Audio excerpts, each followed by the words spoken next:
As far back as I can remember, I always wanted to do a gangster film ranking.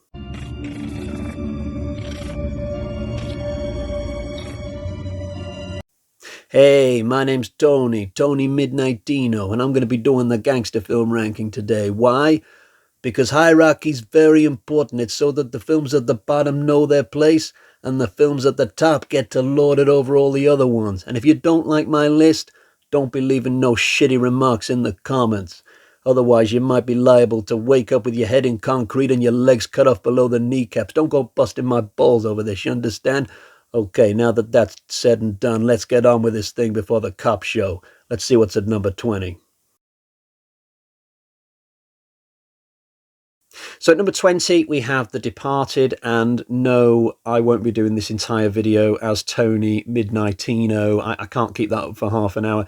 So this is a film that I decided to buy as soon as it came out on DVD, even though I hadn't seen it at the cinema. Just the fact that it was a Scorsese gangster film with Leonardo DiCaprio and Jack Nicholson, that was enough for me. So I took the risk, and I was rewarded with a damn good movie. I think this is a remake of an Asian film that I forget the title of. So there's a mole in the Boston police force, and there's also a mole in the local gangster organization. So both sides of the divide have got a foot in each other's camps, and the story goes on from there. It's genuinely really enthralling. It's got Vera Farmiga in it and Ray Winstone, a really deep cast. As to why it's not made it into the upper echelons of my list, it is a film that leaves me a little bit emotionally flat. I mean, at the end of this, I'm kind of sat there thinking, oh, that was really good and clever, but now I'm going to go and make a cup of coffee and not think any more on it. But really good film. I don't know what happened to my DVD, though. I guess things can easily get lost over a 20-year period, but I've honestly no idea why it's not in my cupboard anymore, although probably just as well, because all DVDs look shit these days, don't they? Number 19, we've got ID. So this is about football gangs. What we've got here is a cop pretending to be a football supporter, and he infiltrates this local hooligan group who all go and watch this London football club. So this guy has got to pretend to be something he's not. He's got to blend in and get involved in all these fights and acts of violence that take place before matches. And you're just on the edge of your seat throughout this film, hoping that he never gets found out. And he does come close to getting found out so many times. It's absolutely riveting. There have been lots of football hooliganism films over time. Green Streets is a famous one, The Football Factory. But even though this one is probably lesser known, I think it's the best of all the ones that I've seen anyway. And the final scene in this, with the guy in the street just going, oh, oh. This is what I mean about feeling something when you watch a movie, because I just get gooseflesh watching that scene, and you realise the journey that this character has gone on. It's absolutely terrific. Don't bother, though, with ID2, Shadwell Army. It's a complete waste of time sequel. Number 18 is Face. So this is a probably little-known gangster caper from the 90s.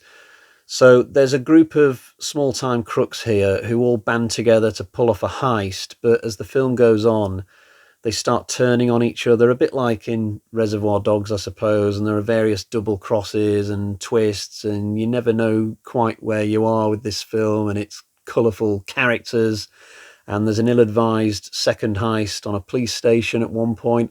Ray Winstone's in this one, so that's two films already in this ranking that Ray Winstone has popped up in.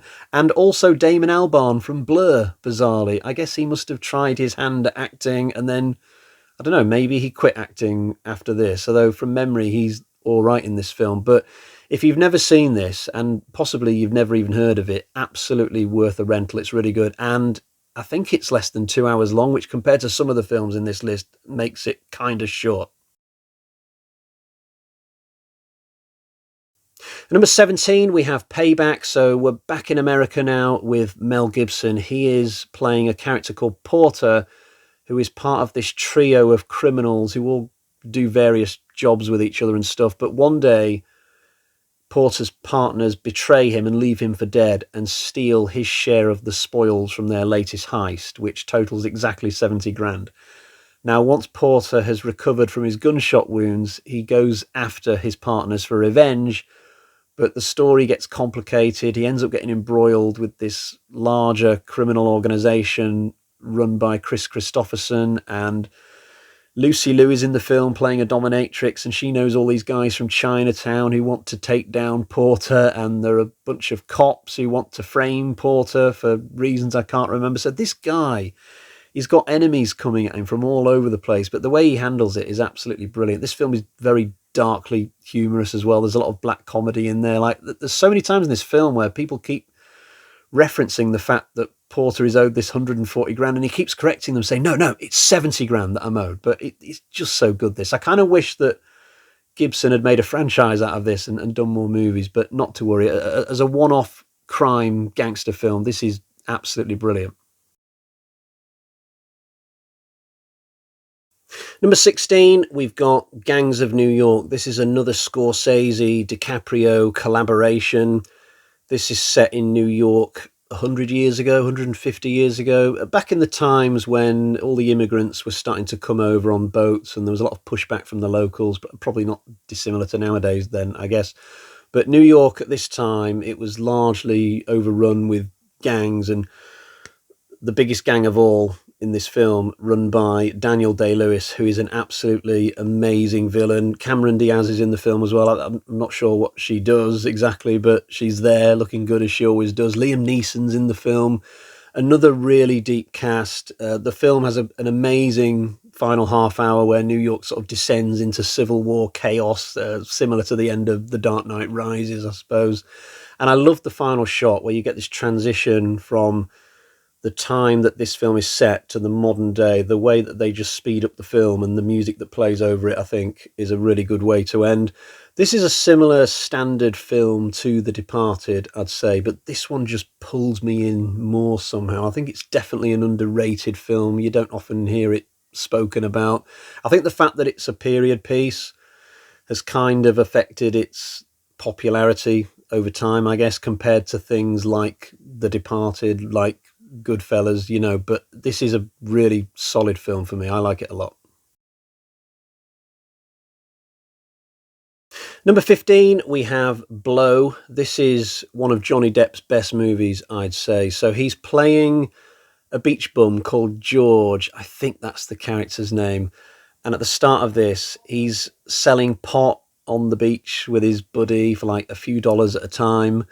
They're nobodies, but then through circumstance, they end up moving on to something bigger, and they just keep progressing upwards through the drugs underworld somehow. And it gets to the point in this movie where George is making deals with Pablo Escobar in Colombia. He's in way over his head, but he can't help himself. But he always stays a beach bum at heart, I think. And that's the difference between this film and something like Scarface. So Tony Montana in that film goes on a similar trajectory. He starts with nothing and then he just keeps moving on up through the drugs world. But he's designed for that world. He's a real hard man, whereas George absolutely is not. And there are several times throughout this where George tries to get out, but ultimately the lure of riches and women is just too much for him, and he just can't get out of this whole thing that he's got himself into. This is based on a real story, I believe, so it always maintains a realistic feel. But as with any story like this, it has to come crashing down in the last 20, 30 minutes, and it absolutely does so here. It's really sad towards the end. This film really tugs on my heartstrings. This would be a good film to show teenagers late on in their school life. It'd be a good warning against not just getting involved in drugs, but also getting involved in crime and how it just never pays ultimately. This is just a really well-made film from a time when Johnny Depp was known for being a great actor and nothing more. Number 14, we have The Long Good Friday. So we're going back to Blighty with this one, and the late, great Bob Hoskins, who had a great acting career, and this was probably the highlight of it, I would say, without having seen all of his movies, but I think he's mostly known for this. So here he turns in an unbelievable performance. I can't remember his character name, but he's playing the boss of a criminal organisation in London. And this guy has got it all. He's very successful. All of his people are very loyal to him. And at the start of this story, he's cutting new property deals. Everything's on the up. But then somehow he gets entangled with the IRA. And what he discovers throughout this film is that the IRA are a nastier, more dangerous set of people than the people he's got in his own firm in London. And so it all comes crashing down. People start turning against him. His own people start getting killed. And throughout all this, though, his performance is just razor sharp. Like, I just love watching this character trying to deal with this situation, because Hoskins is awesome in this film. And the final scene is like, oh, can't believe it. But probably kind of predictable with the way that the film had been going. Pierce Brosnan is in this as well, looking very young as a member of the IRA. The Long Good Friday is awesome. If you've never seen it, book a Friday off and watch it. Doesn't actually have to be a Friday. Number 13, we have The Godfather.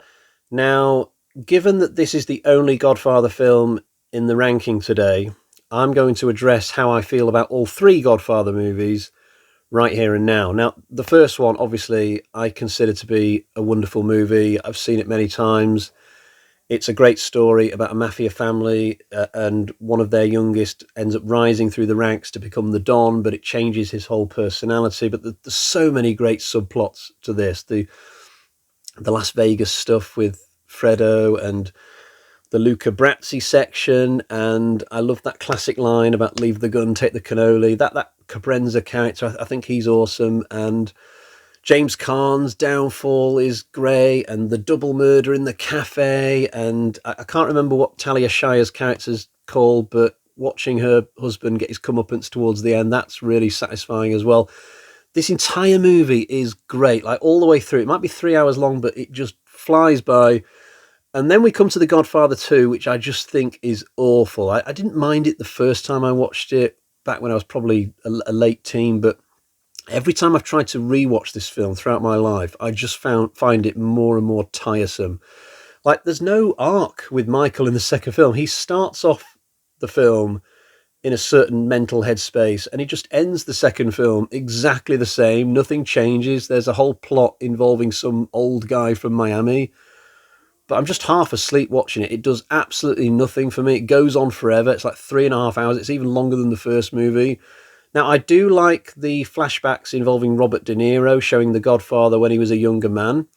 You see, in an ideal world for me, those bits of the second film would just get inserted into a cut of Godfather 1, turning that film into like a 3.5 hour, 4 hour film, and that would be all The Godfather I would need. There'd be no need for part 2.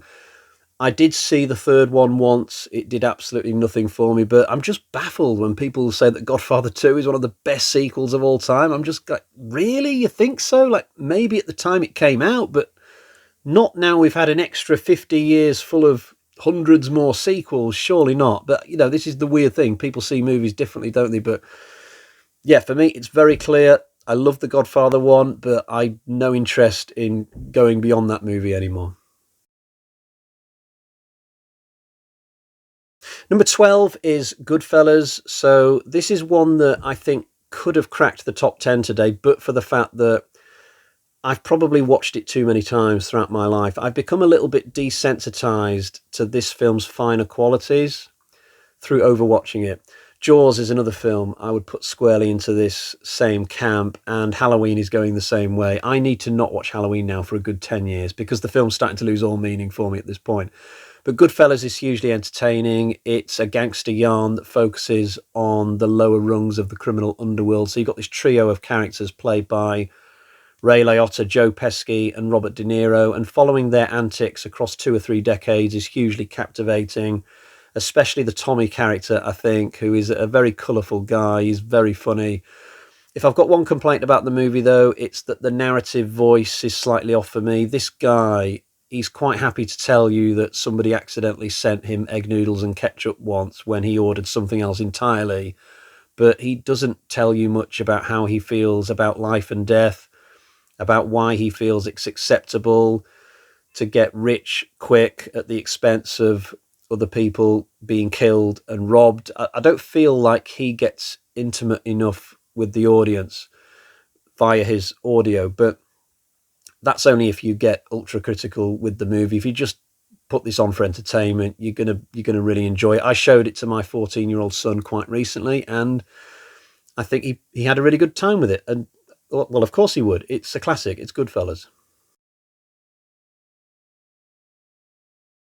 At number 11, we have The Irishman. So another Scorsese gangster film. This one stars Robert De Niro, who is playing an enforcer who works for various local mob bosses, and eventually he gets involved in a plot to kill a union guy played by Al Pacino, who also just happens to be his friend in the movie. So it's a bit of a dilemma for him. I think Pacino possibly outshines De Niro in this film. The union guy character, I can't think of his name. He's so good. There's so much great dialogue all the way through this film. This only came out in 2019, and I've already seen it twice because I enjoyed it so much the first time around. I love Stephen Graham's character as well, Tony Pro. He's so funny. If this turns out to be Scorsese's final film of this type, then he's really gone out on a high. Some of the de-aging processes that they've used in the movie to make De Niro look a little bit younger in some of his earlier scenes, they're a little bit naff, but if you can just put that to the back of your mind, if you can, then you'll get a lot out of this film. It's a gangster film with the highest possible caliber. It's great.